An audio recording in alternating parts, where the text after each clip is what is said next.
let's say we launched an ETF at this hypothetical resilient wealth, and we have 25 million. It's a trend following sector rotation, what have you. But I also have my regular RIA business. And so I sit down with a client, and based on their risk tolerance and our financial planning process, they need, growth, value, fixed income, and then a 15% allocation to this strategy. Yeah.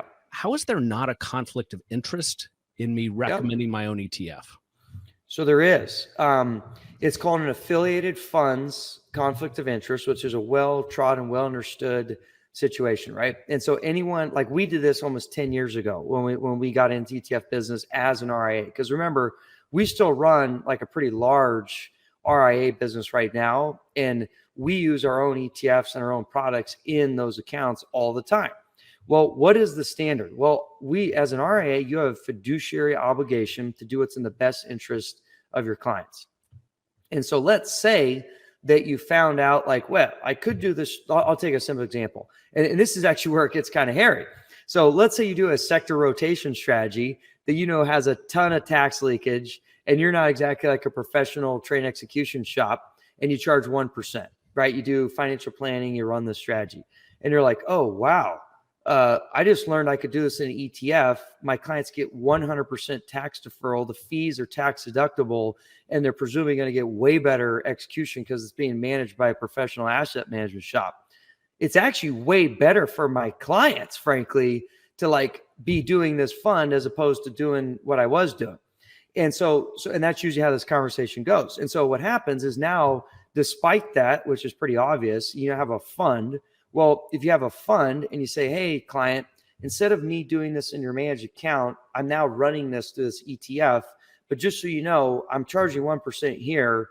I'm not going to charge you 1% here as well, because then I'd be paying 2%, right? So the safest approach is you disclose the conflict, because technically you have this conflict of interest, as you mentioned, and usually you talk to the clients ahead of time, like, hey, the reason we're going to convert from an SMA to this is because it's better for you, and we always make them sign off on that. And obviously all of our clients are like, well, yeah, obviously I want to do that.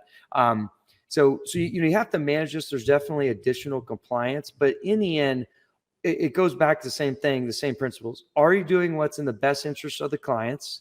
When you identify conflict of interest, you have to identify and disclose those, and then build controls around them to minimize their impact on your client.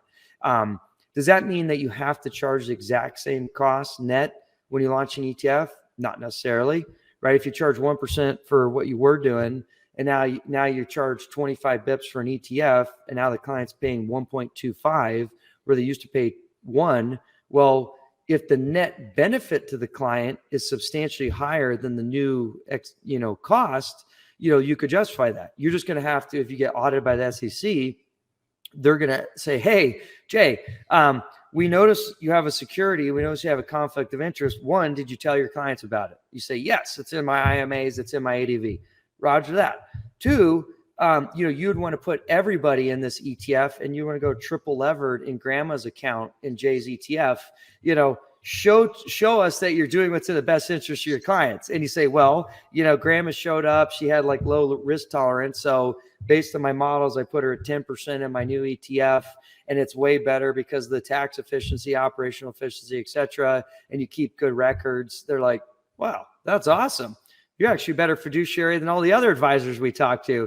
So it's one of those things where it's not like your job is to just do what's in the best interest of your clients, period. And then as long as you're always doing that and operating with that spirit, all this stuff solves itself out over time, and there's no issues. But sometimes you got to have additional belts and suspenders, and because there's a lot of lawyers and there's a lot of bad actors. So it's just important that you play by the book, follow the rules, do the appropriate disclosures. But in the end, it's all about intent and your culture of doing what's right for the client. And that'll save you from a lot of problems at any point.